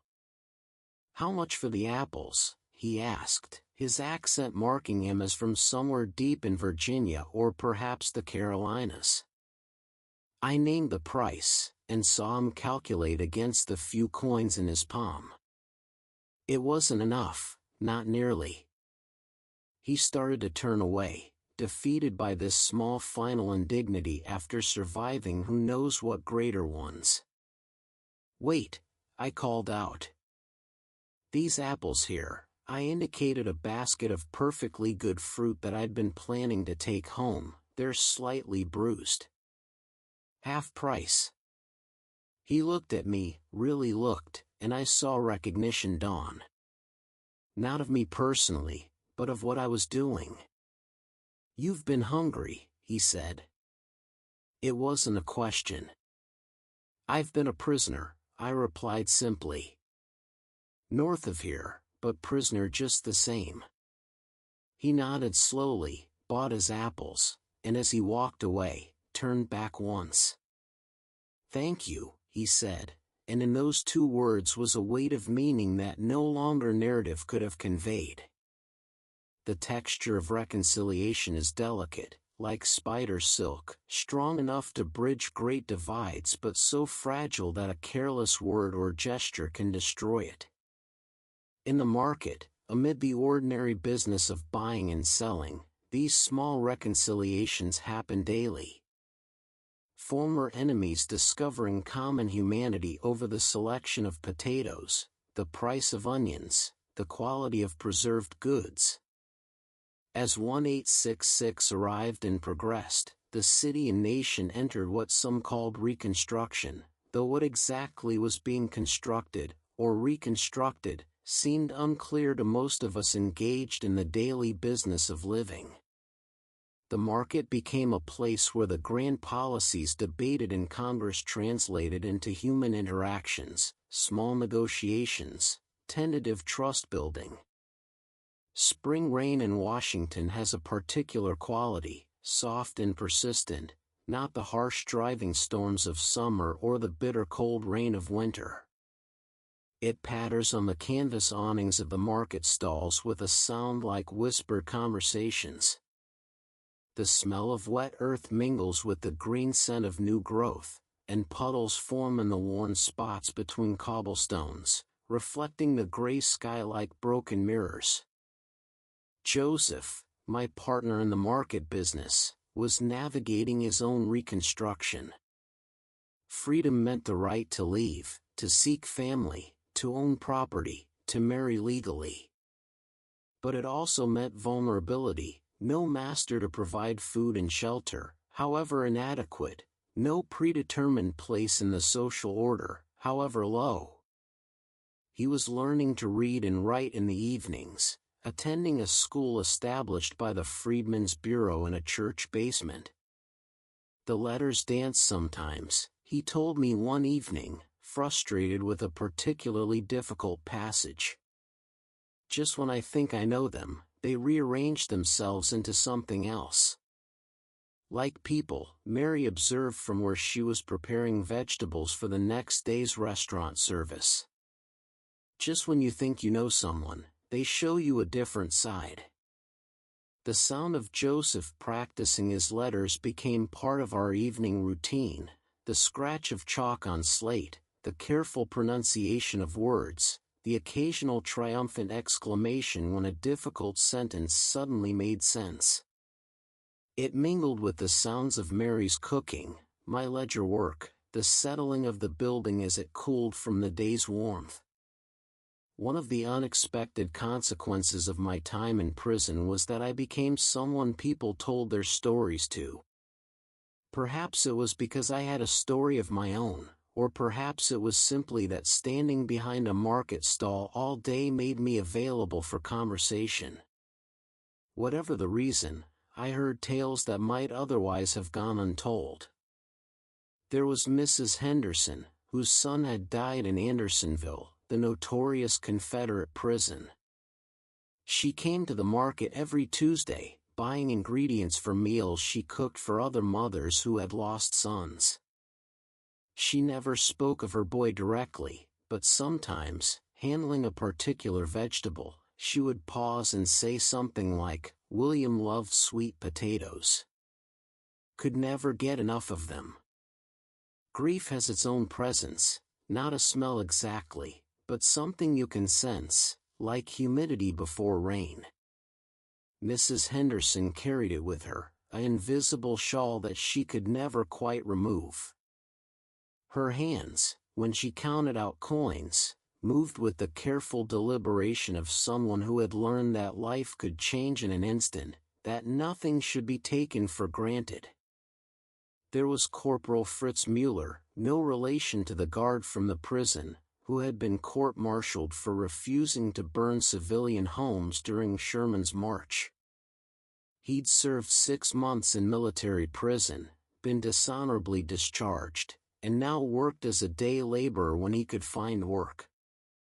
His story came out in fragments over months of brief conversations at the market stall. "I could follow orders to fight soldiers," he said once, selecting turnips with the careful attention of someone who knew hunger. "But burning out families, leaving children homeless with winter coming. That wasn't war, that was cruelty." By the spring of 1867, the physical reminders of the war were gradually disappearing from Washington. The temporary hospitals were dismantled, the earthwork fortifications were being leveled, the military camps were returning to civilian use. But the invisible architecture of memory remained, shaping how people moved through the city, which routes they took, which places they avoided. Every corner of the city held memories for someone. The smell of certain trees blooming could transport a nurse back to the hospital wards where she'd held dying soldiers' hands. The sound of drums from a military parade could cause veterans to instinctively stand at attention, their bodies remembering what their minds might prefer to forget. The sight of a particular building might bring back the day a telegram arrived with news that changed everything. I had my own map of memory overlaid on the physical city. There was the corner where I'd first been arrested, now just another intersection but forever marked in my mind as the place where life changed direction. There was the building that had housed the provost marshal's office, since returned to commercial use but still carrying an aura of authority and judgment. And there was the site where the old Capitol prison had stood, now being cleared for new construction but forever a monument in my personal geography. Thomas and I sometimes walked these memory routes together, not talking much, just acknowledging what had been. He'd developed a slight limp, not from injury but from months of sleeping on cold stone floors, that became more pronounced when rain was coming. "My bones remember," he'd say, rubbing his hip. Even when my mind would rather forget. The market, in its way, was a form of communion. People who might never speak in other contexts would converse over the selection of cabbages. Social barriers that seemed insurmountable elsewhere became permeable when discussing the merits of different apple varieties. The shared necessity of food created a common ground where former slaves and former masters, Union veterans and Confederate sympathizers, immigrants and natives, could interact with a degree of equality impossible in other settings. The sounds of commerce are democratic. Coins clink the same whether held by black hands or white, rich or poor. Vegetables have no politics, they are either fresh or not, ripe or not, worth their price or not. The scale weighs without prejudice, and money counts the same from any pocket. There was a particular afternoon in late summer when this communion became especially visible. A well-dressed lady, clearly of the old Washington society, was examining peaches at the same time as a recently freed woman who worked as a laundress. They reached for the same peach, a particularly perfect specimen, blushed with red and gold, so ripe you could smell its sweetness from a foot away. Both drew back, each deferring to the other, caught in a moment of social uncertainty that the war's end had created. Who had precedence now? What were the new rules? "You take it," they both said simultaneously, then laughed, nervously at first, then with genuine humor at the absurdity of the situation. Finally, the society lady picked up the peach, but then selected another equally good one and handed both to me. "We'll take both," she said. "One for each of us." She paid for both peaches, nodded to the laundress, and walked away. The laundress stood there for a moment, holding her free peach like it was made of gold, then smiled and went on her way. As 1867 progressed toward 1868, the pace of change in Washington seemed to accelerate. The Reconstruction Acts had been passed, fundamentally altering the relationship between the federal government and the former Confederate states. The 14th Amendment was making its way through ratification. The city filled with carpetbaggers heading south and refugees fleeing north, creating a constant flow of humanity through the capital. Change has its own rhythm, sometimes slow like the seasons, sometimes sudden like summer lightning. You could feel it in the market, in the new faces appearing daily, in the different languages being spoken, in the way people carried themselves. Some walked with the quick steps of opportunity seekers, others with the careful tread of those unsure of their welcome. Joseph had saved enough money to bring his sister up from South Carolina. She'd been sold away from him 10 years earlier, and he'd found her through the Freedmen's Bureau's efforts to reunite families. The day she arrived at the market, I watched them embrace, both crying openly, oblivious to the stares of passers-by. "This is Rachel," Joseph said, his voice thick with emotion. "Rachel, this is Mr. Hartley. He gave me work when nobody else would trust a freedman with anything more than a shovel." Rachel was thin, worn by years of field work, but her eyes held the same intelligence and determination I'd seen in Joseph. Within a week, Mary had hired her to help in the restaurant, and within a month, she was effectively running the kitchen while Mary managed the front of house. The sound of Rachel singing while she worked became part of the restaurant's atmosphere, low, melodious spirituals that she'd learned in the fields, transformed now into songs of freedom rather than endurance. Sometimes customers would fall silent just to listen, transported by the beauty and pain woven into every note. The winter of 1867–68 was mild by Washington standards, but it still brought the usual challenges of the season. The market required constant vigilance to prevent freezing, spoilage, and the dozen other problems that cold weather brought. But winter also brought a certain peace, a slowing down that allowed for reflection. Winter light has a particular quality in the late afternoon, thin and silver, slanting through bare trees to create long shadows that stretch like fingers across the frozen ground. The air is so clear you can see your breath, and sounds carry further in the cold, the crack of ice, the crunch of footsteps on frozen mud, the distant whistle of trains carrying people to destinations unknown. It was during this winter that I began writing down some of my experiences, initially just notes to myself, trying to make sense of what had happened.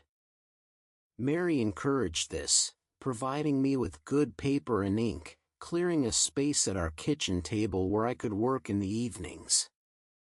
"Stories need to be told," she said. "Otherwise, people forget. They forget what was done, what was survived, what was learned." The writing was harder than I expected. How do you capture the smell of a prison cell in words? How do you explain the weight of injustice, the lightness of unexpected kindness, the complex emotions of surviving something that broke others? But slowly, page by page, I began to create a record. In March 1868, a fire broke out in the section of the city near the market. It started in a stable, spread to a warehouse, and threatened to consume the entire block. The response showed how the war had changed the city's social dynamics. Everyone fought the fire together, regardless of race, class, or past allegiance. Fire has its own terrible democracy. It consumes without discrimination, threatens all equally. The smell of smoke, sharp and acrid, filled the air. The sound of flames crackling, timbers falling, people shouting orders and warnings, created a chaos that somehow organized itself into purpose. The heat pushed against us like a living thing, even from a distance, and the orange light turned night into a hellish parody of day. I found myself on a bucket brigade line between a former Confederate officer and a free black carpenter, passing water hand to hand in a rhythm as old as cities themselves. Mary and Rachel organized food and coffee for the firefighters. Joseph and Thomas worked the pump engines until their hands bled. When the fire was finally controlled, having destroyed 3 buildings but spared the rest of the block including the market, we all stood there, sooty, exhausted, but united in a way that no amount of legislation or proclamation could have achieved. The former Confederate officer, his face black with soot except where sweat had carved channels, looked at the carpenter beside him and extended his hand. "Thank you," he said simply. The carpenter, equally filthy and tired, shook it without hesitation.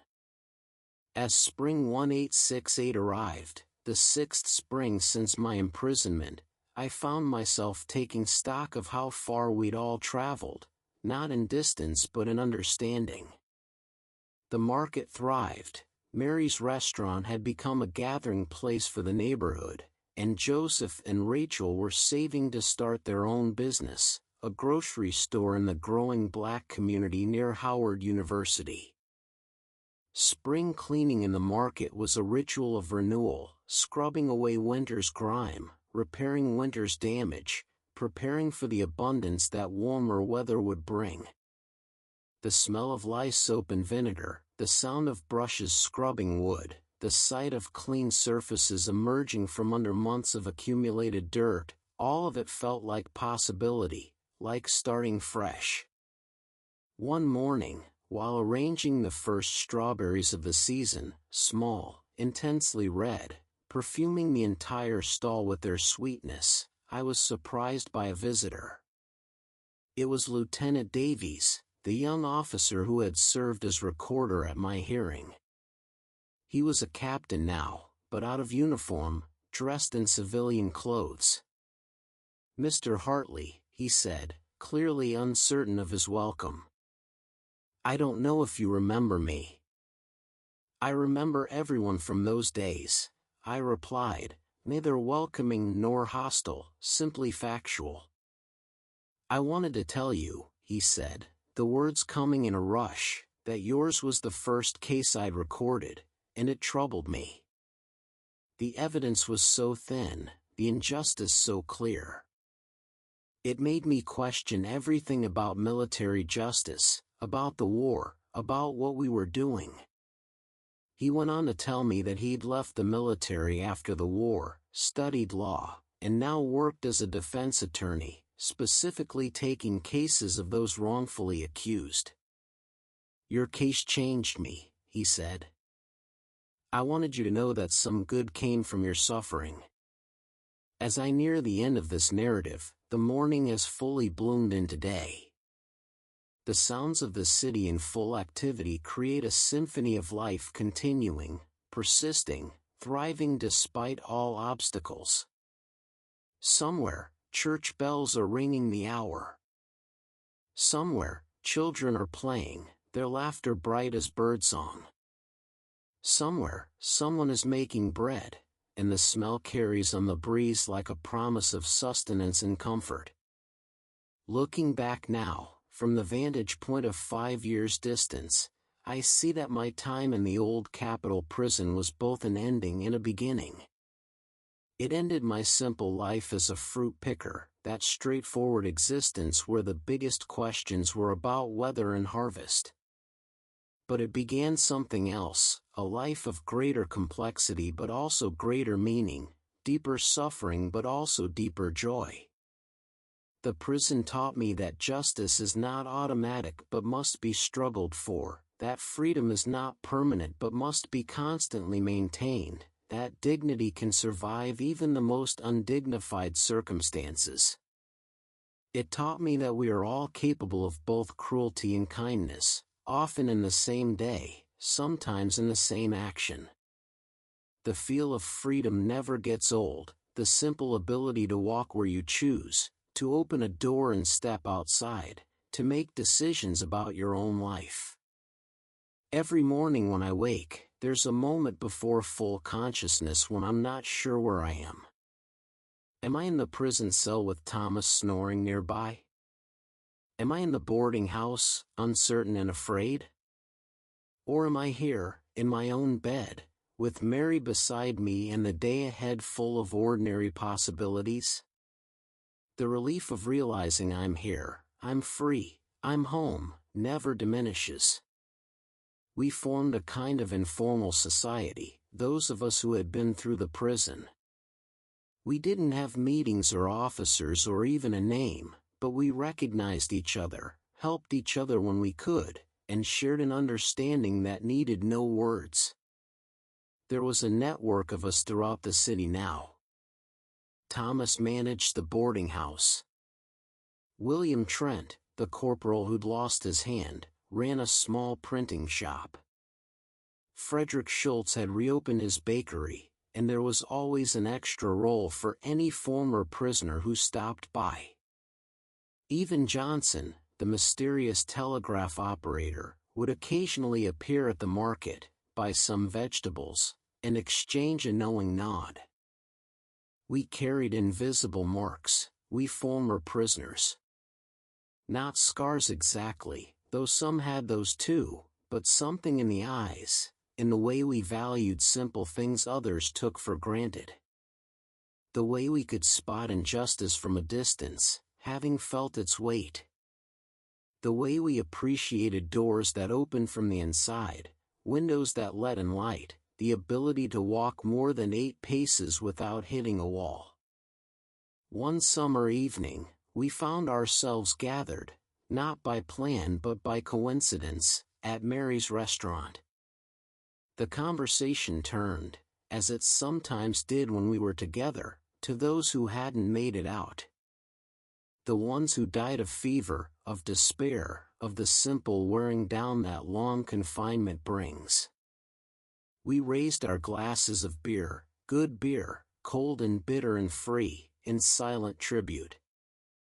"We remember," Thomas said simply, and we all nodded.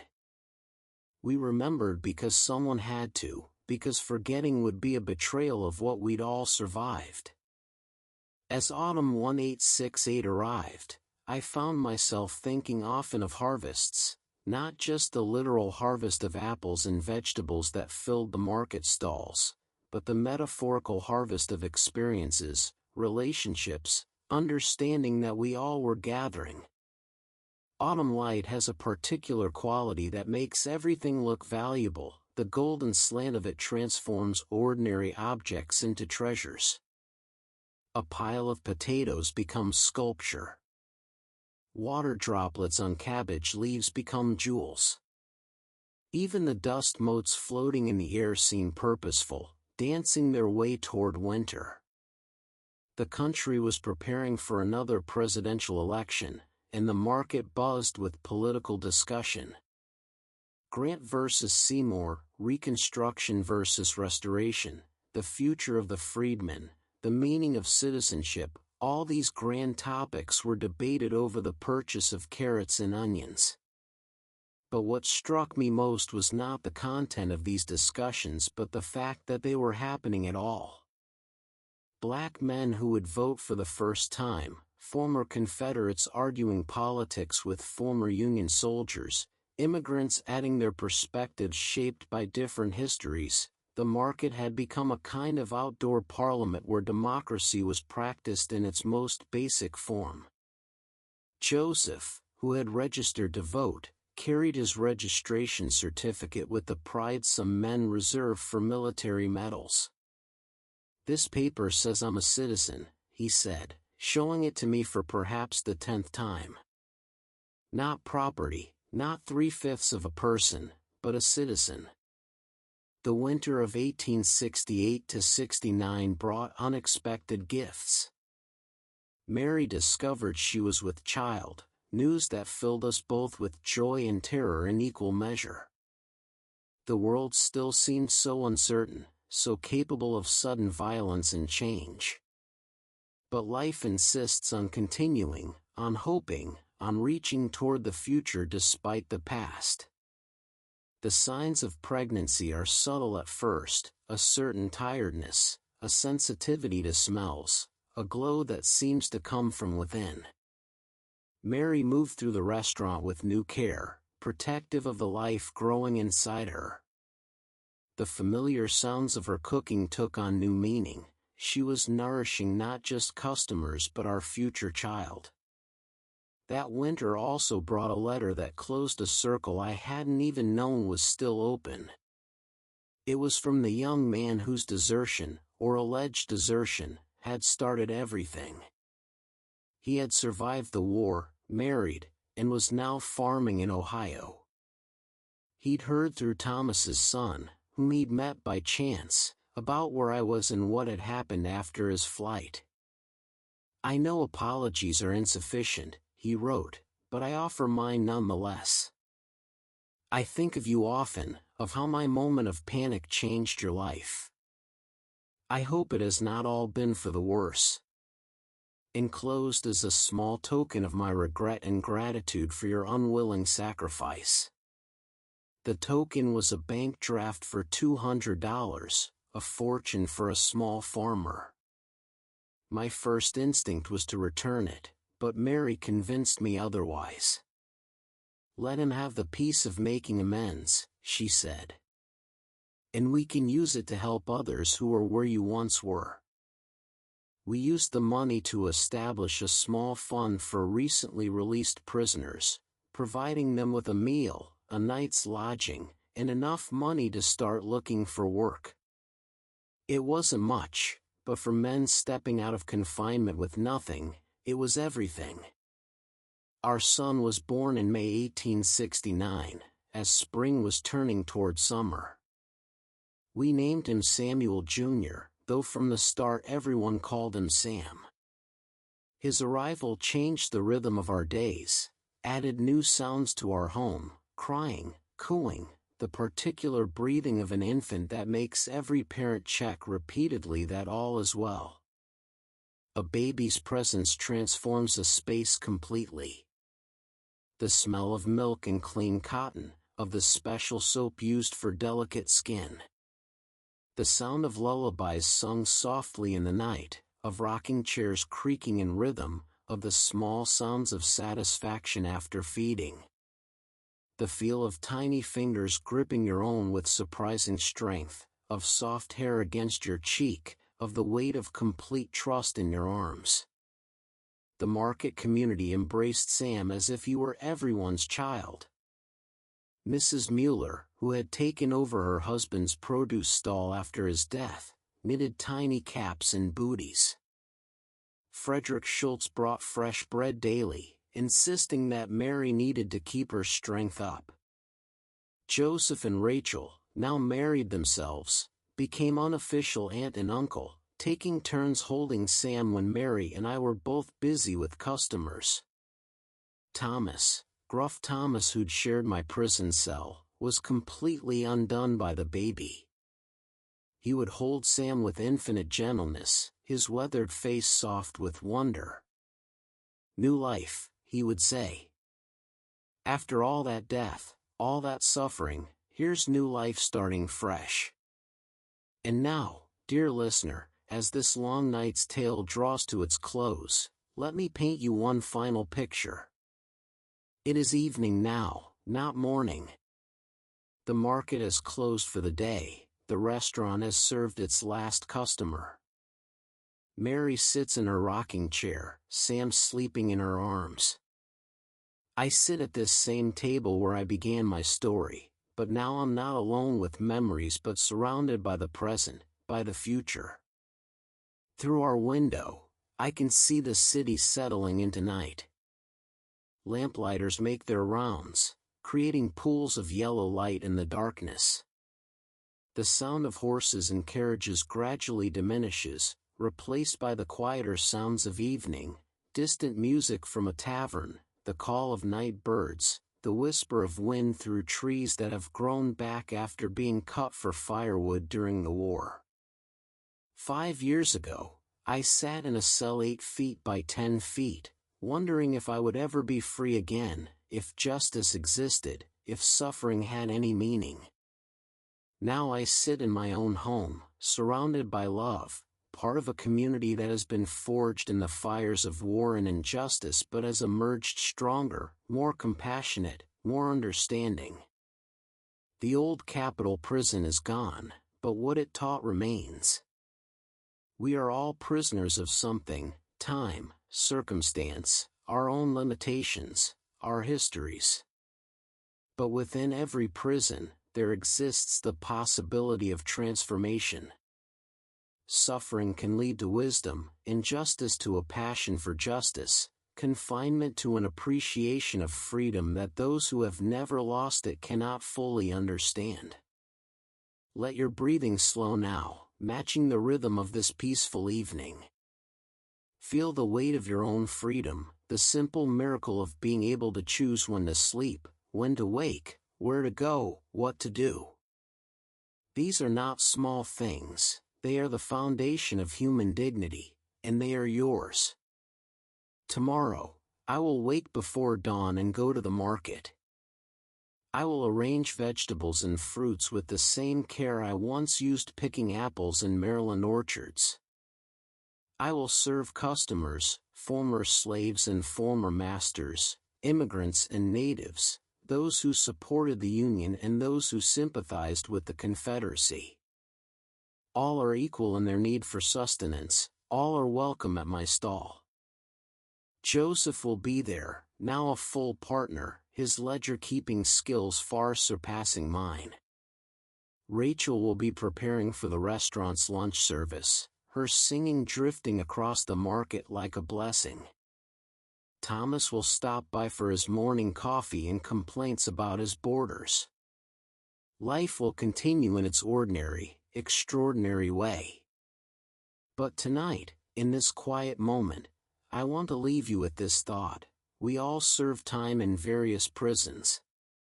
Some are made of stone and iron, others of circumstance, fear, or our own limited understanding. But no prison is permanent. Walls can fall, bars can be removed, chains can be broken. And sometimes, the very experience of imprisonment can become the key to a different kind of freedom, one that appreciates liberty, values justice, and recognizes the humanity in every person, regardless of which side of the bars they stand on. Sleep now, dear listener.